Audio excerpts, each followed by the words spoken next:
What if the person you push away is the only one who's willing to stay? That was the thought Abigail Parker tried to ignore as she watched the lone rider approaching her quiet ranch in the late afternoon sun of 1875 Arizona territory.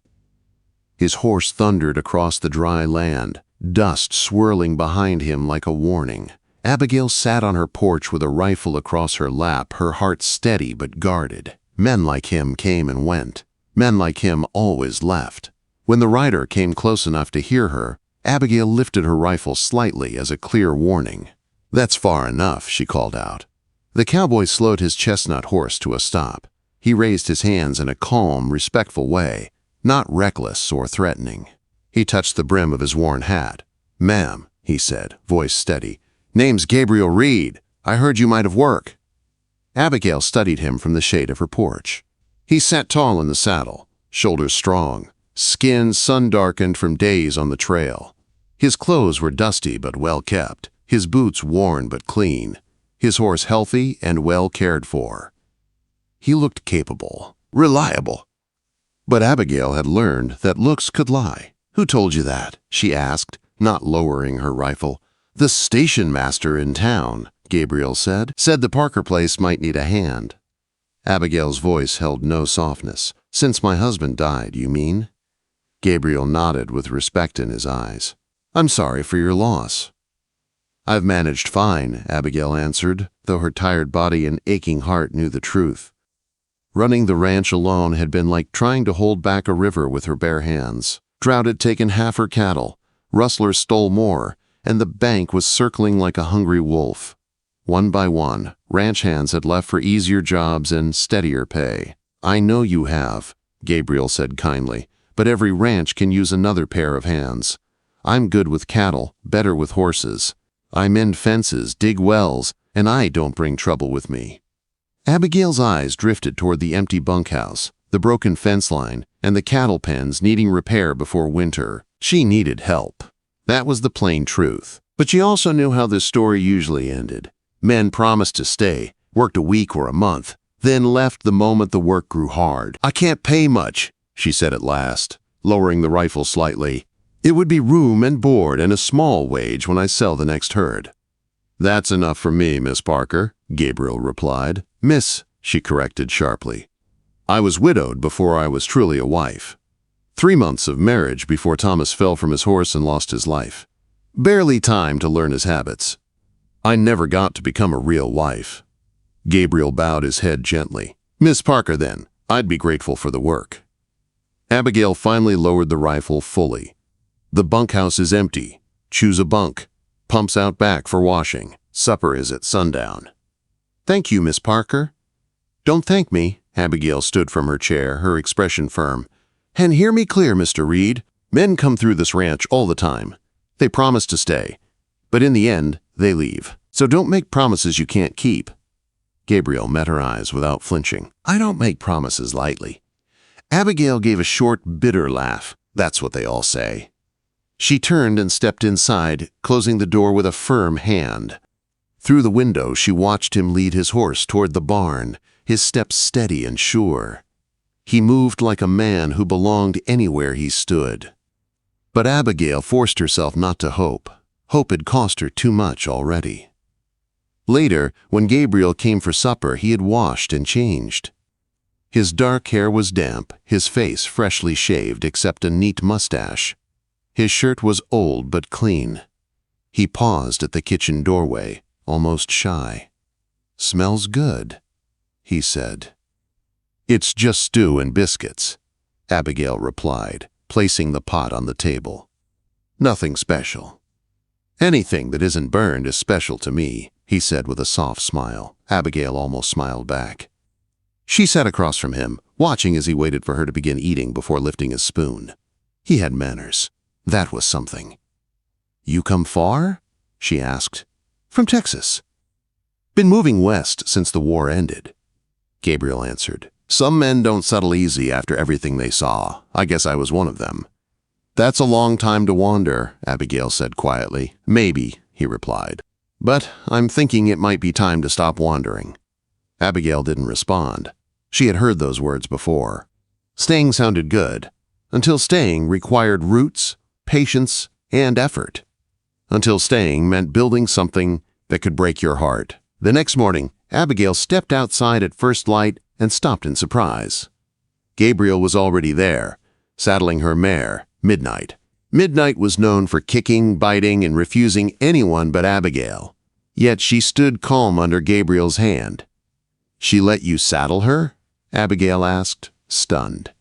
"We came to an understanding," Gabriel said gently, patting the mare's neck. "I've always had a way with horses, sometimes better than with people." "That's a useful skill," she admitted. They rode to the north pasture, riding side by side in the cool morning air as the first sunlight glowed over the fields. It was peaceful, almost beautiful, but Abigail refused to let the silence soften her. Beauty had a way of making a person believe things they shouldn't. When they reached the broken fence line, they got to work. Post after post, wire after wire, they worked in rhythm. Gabriel worked hard, without complaint, and with a skill that impressed her. By sunset, they had done more in one day than she could have done in 3. "You're a hard worker, Mr. Reed," she said as they finished. "Gabriel," he corrected with a small smile, "and thank you." Abigail hesitated, then nodded. "Gabriel." As he walked back to the bunkhouse that night, something stirred in her chest. Something warm, unfamiliar, and dangerous. She had seen hard-working men before. Good men, strong men. But none had ever stayed. None had ever kept their promises. She watched him disappear into the twilight and whispered to herself, not for the first time, a truth carved into her heart like stone. Men don't stay. But for the first time in a long time, a small voice inside her spoke back. What if this one does? The night air settled cool and quiet around the Parker ranch, but Abigail's mind did not rest. She had seen good beginnings before. She had seen hopeful starts. Hard-working hands, polite words, and warm smiles. They always ended the same, with dust on the horizon and an empty ranch behind. But for the next 2 weeks, Gabriel Reed worked as if he had no intention of leaving at all. He rose before dawn every morning, often already feeding the horses or hauling water before Abigail even stepped outside. He repaired fences, cleared irrigation ditches, and patched the roof of the barn after a storm. He never complained. He never asked for more than his share. He worked until sundown and then still offered to help wash the dishes after supper. It would have been easier if he had been rude, lazy, or difficult. It would have been easier if he had proven her right. Instead, day by day, he made it harder to keep the walls around her heart standing. One evening, after a long day of work, they sat on the porch watching the sun melt into the horizon, painting the sky with streaks of gold and rose. A soft breeze carried the smell of dust and sagebrush. "My father said the sky out here could heal anything," Abigail said quietly. "He believed this land could mend a broken spirit." "Do you believe that?" Gabriel asked. "I used to," she said. "Before life taught me not to expect too much." "But you stayed," Gabriel said, "even when it got hard." Abigail looked at the fading horizon. "This is my home. It's the only thing I have left." Quote. Gabriel nodded. Sometimes holding on takes more strength than leaving. Abigail didn't respond. She didn't want to feel comfort from his words. Comfort made her want to trust. And trust had cost her before. But the moment shattered when a rider approached fast from the east, kicking up dust as he sped across the field. Abigail stood at once, alert. Late-night visitors rarely brought good news. The rider was young Billy Thompson from the neighboring ranch. He pulled his horse to a stop in front of the porch, breathless. "Miss Parker," he said urgently, "Pa sent me to warn you. Rustlers hit the Morrison place last night. Took 20 head. Pa's gathering men to track 'em in the morning. He said lock up tight tonight." Abigail's stomach knotted. Losing even a few cattle would break her. "Thank you, Billy. We'll be ready." Billy rode off and disappeared into the dark. Abigail turned to Gabriel. "We need to check the herd." "I'll saddle the horses," he said, already moving. Minutes later, they rode toward the grazing pasture. The night sky was clear and full of stars. The cattle stood calm, and nothing seemed out of place. But Abigail's nerves stayed taut, like pulled wire. "Let's circle the land," Gabriel suggested. They rode quietly, listening for anything unusual. When they reached the western edge of the property, Gabriel lifted a hand. "Hold," he whispered. Abigail froze. Through the trees a faint orange glow flickered. "Campfire," Abigail murmured. "Maybe travelers, maybe not," Gabriel said. "Let's get closer." Quote, They tied their horses to a low tree and crept forward through the tall grass. As they reached the edge of the grove, voices carried through the night. One man laughed. "A woman running that ranch alone? Easy pickings." 60 head at least, another said. "We'll be rich by sunrise." A third voice added something that made Abigail's blood run cold. "Maybe we visit the lady of the house first. Have a little fun before we take the cattle." Gabriel's hand closed around her arm, steady and protective. 4 men, armed. But before they could slip away, a dry branch snapped under Abigail's boot. Heads jerked up. What was that? "Run," Gabriel whispered. They raced back to their horses as shouts rang out behind them. A gunshot tore through the night, the bullets slicing the air near Abigail's head. Gabriel fired 2 quick shots behind them to slow the rustlers down. It worked long enough for them to jump on their horses and ride hard for the ranch. "They'll come tonight," Abigail said as they reached the house. "They know we found them." Gabriel nodded. "How many guns do you have?" 3 rifles and my father's shotgun." "We'll barricade the house," Gabriel said. "The barn is too open." They rushed inside and began pushing furniture against windows and doors. Gabriel handed Abigail ammunition. "You done this before?" she asked, watching how calm and certain he was. "Once or twice," he answered. "War teaches a man to defend what matters." They waited in silence, rifles ready. The night stretched slow and tense. Abigail could hear her own heartbeat, loud in her ears. "You're steady," she whispered. Gabriel almost smiled. "Had enough chaos in my life. Calm comes easier now." Before Abigail could answer, shadows moved outside. "They're here," she whispered. Gunfire exploded, glass shattered, and splinters flew as bullets struck the house. Gabriel fired back through a narrow gap, hitting one of the men in the shoulder. The others pulled back. "We won't last till morning," Abigail said, reloading with shaking hands. "We will," Gabriel said. "We just have to hold." Then a burning torch came crashing through a window. Abigail stomped out the flames as Gabriel fired again. The attack continued. Gunshots, shouting, attempts to rush the doors, but they fought them off again and again. Just when Abigail felt their strength slipping, the sound of many horses thundered across the land. Neighbors. Joseph Thompson and his men arrived just before dawn. Outnumbered, the rustlers fled. 2 were caught. 1 escaped. As Abigail and Gabriel stepped outside, covered in smoke and dust, Joseph Thompson dismounted with a look of relief. "You all right, Miss Parker?" "Thanks to Mr. Reed," Abigail said, her voice soft but full of meaning. "You've got a good man here," Thompson said. "Not many would have stayed and fought." Gabriel said nothing, just lowered his eyes, almost embarrassed. But Abigail saw the truth in Thompson's words. Gabriel had stayed. He had fought. He had protected her when others would have run. Later, when the crowd left and the ranch grew quiet again, Abigail and Gabriel stood outside with warm cups of coffee in their hands. "You saved my life," she said. Gabriel shook his head. "Just kept my word. You could have left. Quote, I told you I don't make promises lightly." Abigail looked at him, her heart unsteady. Most men leave. Gabriel faced her fully, his voice gentle but firm. "I'm not most men, Abigail." Something inside her shifted, but she wasn't ready to name it. Not yet. Morning light washed over the ranch, soft and golden, touching the broken windows and bullet-marked walls. The place looked wounded, but standing strong.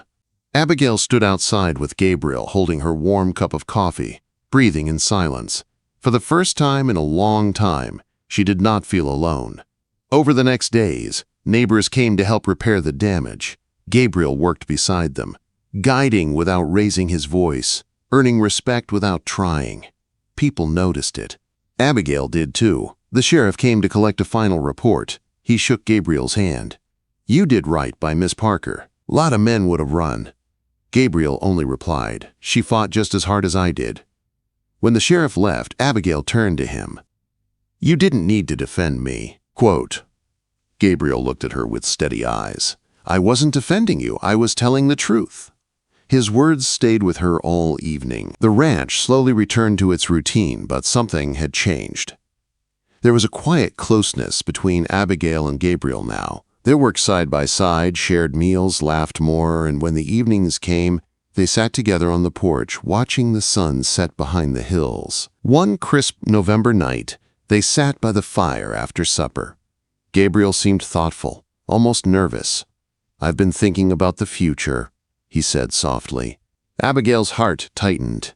This was it. She knew this moment. This was when men announced they were moving on. She braced herself, forcing her face to stay calm. Gabriel continued, I've saved some wages. Not much, but enough to start something. Abigail nodded stiffly. I see. You found land you like. Somewhere to build your own place. Gabriel's lips curved slightly. I did. About 50 yards from this house. On that small rise with the oak tree. Abigail stared at him. That's still on my land. Quote. It is, Gabriel said gently, which is why I want your permission. I'd like to build a cabin there. Her heart twisted. He wasn't leaving the land, but he was making his own space. Separate. Close, but not with her. Somehow that hurt more than if he had said he was heading for California. If that's what you want, I won't stop you, she said quietly. Gabriel set the coffee cup aside and slowly moved to kneel in front of her chair, taking her hands in his. Abigail froze, breath caught in her chest. Abigail, he said, his voice low and full of feeling. I don't want a cabin just for me. I want to build a life with you. Her eyes widened, heart pounding. He continued.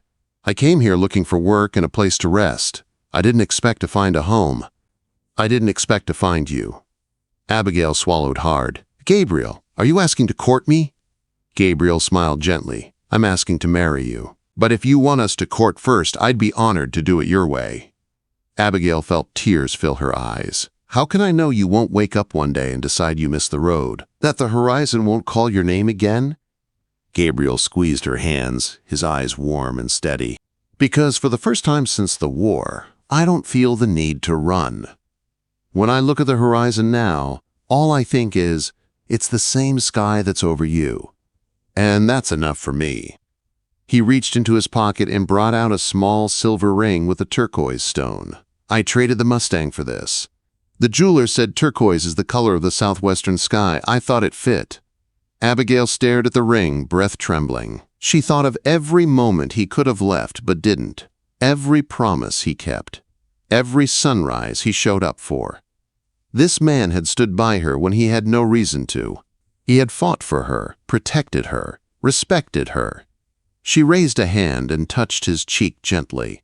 You once said everyone is looking for something, she whispered. I didn't know what I was looking for, but now I do. I found you. Gabriel's voice softened. Abigail, is that a yes? A smile slowly spread across her face, full of joy she had not felt in years. Yes, Gabriel Reed. Yes, I will marry you. His smile lit his whole face. He slipped the ring on her finger. It fit as if it had been waiting for her all along. Gabriel stood and pulled her up with him, his arms going around her carefully. May I kiss you, Abigail Parker? She whispered. I'd be disappointed if you didn't. Their kiss was gentle at first, then full of all the longing and love they had held back for so long.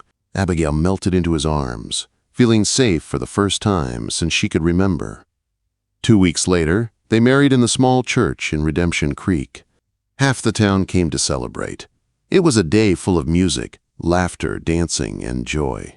When Gabriel carried Abigail over the threshold, he whispered, Welcome home, Mrs. Reed. Abigail smiled against his neck. I've been home since the day you arrived. Life blossomed on the ranch. Under both their care, the land thrived. A year later, they sat on the porch at sunset when Abigail placed Gabriel's hand on her stomach. We'll need that extra room sooner than we thought, she said with a smile. His eyes widened with joy. A baby? Quote. She nodded. Come spring, we'll have 3 at this table." Gabriel laughed with pure happiness and hugged her tight. "I love you, Abigail Reed." "And I love you, my cowboy who stayed," she whispered. Their daughter, Grace, was born with her father's blue eyes and her mother's strong will. 2 years later, a son, Thomas, joined them. Seasons passed. Life changed. Hard years came, and good years, too. Through it all, Gabriel kept his promise. Every morning, they stood on the porch with coffee, watching the sunrise over their land. Every evening, they sat side by side, planning the next day together. On their 10th anniversary, Gabriel gifted Abigail a hand-carved wooden box with a silver locket inside. The locket held a small picture of their family. "To remind you," he said softly, "that you're never alone. I kept my promise." Abigail touched his face lovingly. "Yes, Gabriel, you kept every promise." Quote. She leaned against him as the stars spread across the sky, remembering the woman she once was, the woman who said, "You'll leave like the rest." She had been wrong, because one man had kept his word. Because some cowboys stay. Because some love truly does last. And Abigail learned that the bravest thing she ever did was open her heart again.